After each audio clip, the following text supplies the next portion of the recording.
good afternoon everyone. So today I'll be discussing on the journal, the title, A Palaeoproteomic Investigation of an Ancient Human Skeleton with Abnormal Deposition of Dental Calculus.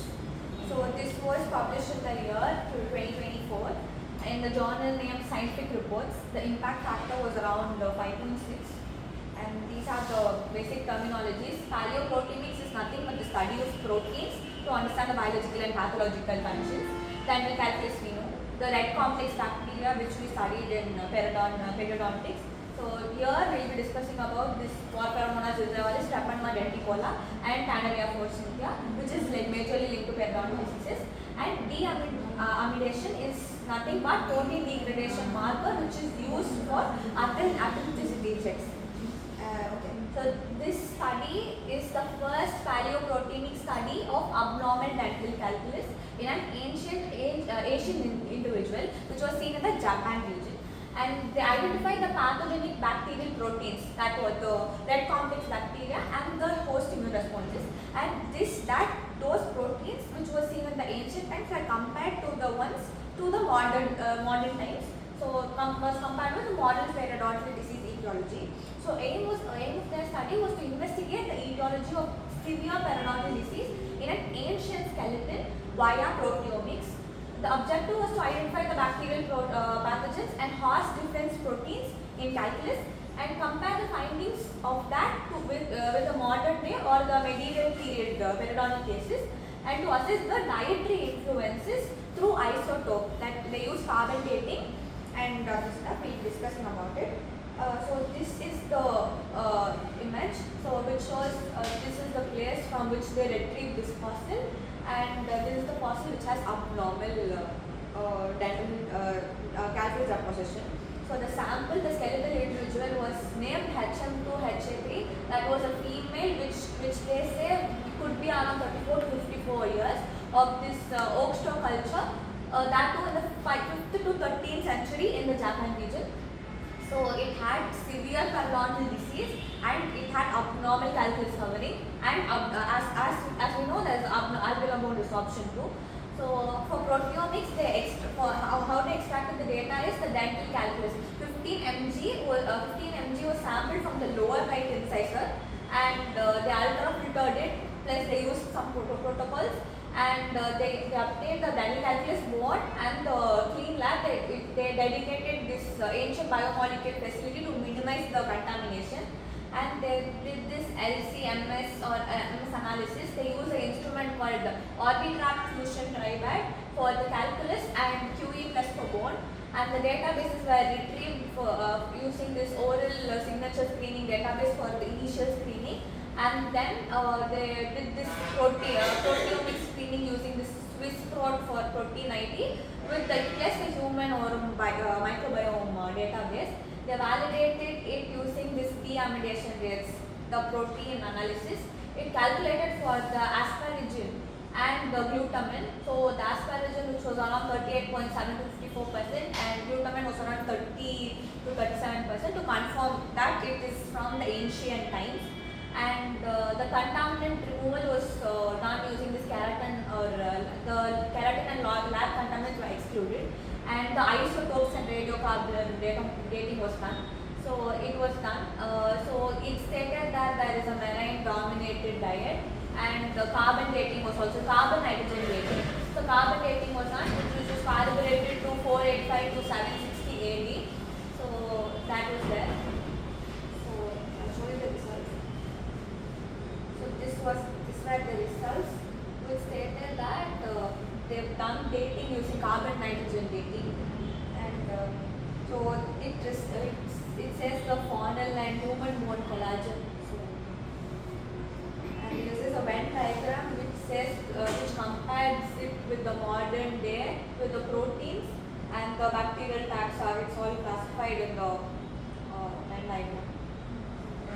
So stats. These are the protein identification was done using the Max1 software. Deamidation, they use Python scripts, and comparative analysis using Venn diagrams for human or bacterial proteins. So p values were missing and effect sizes were also missing because descriptive stats was done in the paper. and they comparative analysis what was made in the Venn diagram. So for shared proteins or taxa between the medieval and the modern times, and they used something called Panther for functional classification of the proteins. So this was the number of proteins which were identified in the calculus. So they've given a very descriptive protein analysis. So this was the percentages which was observed. This was the modern day, the medieval population and the modern population. So all proteins.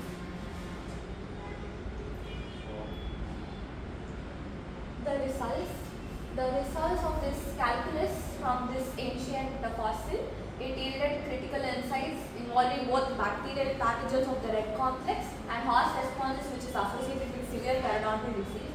So there were 81 human proteins which were identified, with 13.9 classified as defense or immunity related. That was lactotransferrin and neutrophil lactase, those proteins.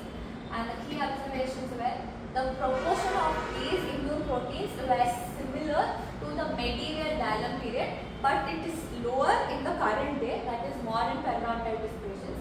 So it suggested that host response was not very intense in severe pathologic patients. And the proteins like S100, which is linked to inflammation, it was present, but it was not elevated. That indicates chronic but controlled immune activity. So the host immune response. And bacterial pathogens, there were 15 bacterial proteins that were identified, from 13 taxa were deducted. So the red complex pathogens, as said, Phosphomonas zilchavelis and Traponema denticola, core agents in modern day periodontitis. And other bioinvasive proteins like flagellins from Selenomonas putidina and Frettibacterium fastidiosa, which enhance bacterial motility and immune evasion, was also seen. And but carries associated bacteria like Streptococcus mutans, which aligns with low carbohydrate diet, marine diet. It was inferred, but it was absent. And regarding the diet and chronology, so the carbon and nitrogen dating, it confirmed that there is a marine dominated diet which is consistent, which is similar to that which is seen in the region. And the radiocarbon dating, which was placed in the ancient times, it had no temporal outliners.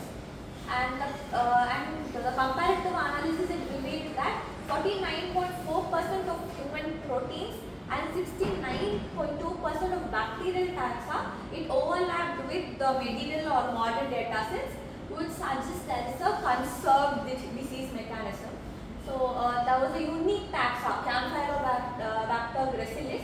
It is hinted at a regional microbiome that differences through sample size limited conclusion. So moving on to discussion, so the etiology and evolution of periodontal diseases. So we have similar red complex bacteria which is similar in both ancient times and the modern times. So which suggests there is conserved disease mechanism, which is a result. And host resilience is noted. So there is no elevated immune response, immune proteins despite severe calculus. So the tolerance or chronic adaptation has changed throughout the years. The limitation is only a single individual sample was taken, and it limits generalizability. And protein degradation may bias taxonomic profiles. And the most comparative data from Europe or Asian microbiomes were understudied because it was seen near the Japan region also. And the alternative explanations are regarding the calculation deposition. It was not diet driven. So isotopes similar to healthy obstetric individuals were studied, and unilateral mastication due to pathology may exacerbate the calculus accumulation. The strength of this study is it integrated proteomics, osteology, and isotopes, and contamination controls were very strictly followed. They followed clean lab protocols, and deamination validation was also done. And this was benchmarked against the medieval and modern day data sets which is used in current day. The limitation is, as said, only one sample was taken, and potential protein degradation could be there over time. In spite of that, we did find so many 81 proteins, and focus on severe pathology, it may look milder in some cases, so that was one of the limitations. So maybe in the future they can expand to broader spatio-temporal samples, like they can compare it with Asia and Europe. And metagenomics plus proteomics can be studied in pathogen profiling, and they can investigate the host genetic susceptibility for periodontal diseases. So the conclusion was they found all the red complex proteins, and they said that a host response immune protein levels are comparable to less severe cases. As said, there was some marine-based diet. The implication is the study demonstrated continuity in periodontal disease etiology over all millennia. It challenges assumptions about ancient versus modern pathogens. So this study validates dental calculus proteomics for reconstructing ancient health through complementary metagenomics, which could refine the taxonomic resolution. And it also advocated for the deamination rate threshold. So bottom line is, this study bridges the ancient medieval and modern times. It reveals us that the severe periodontal disease, which is in the past shared mechanistic roots with today's cases, but host response may have been tempered by lifelong adaptation. So it underscores the value of integrating molecular archaeology with clinical insights to understand the correlation between the human disease coevolution. So the study design was focused on etiology or host response and abnormal calculus. The sample was only one sample was taken. Data collection was like proper. The filtration and the cleaning methods were lab cleaning methods were very done. Variables were all described well. P-value was not given for the protein comparisons. They only gave Venn diagrams and the protein evaluation. Results were all properly described. Interpretation was also properly done.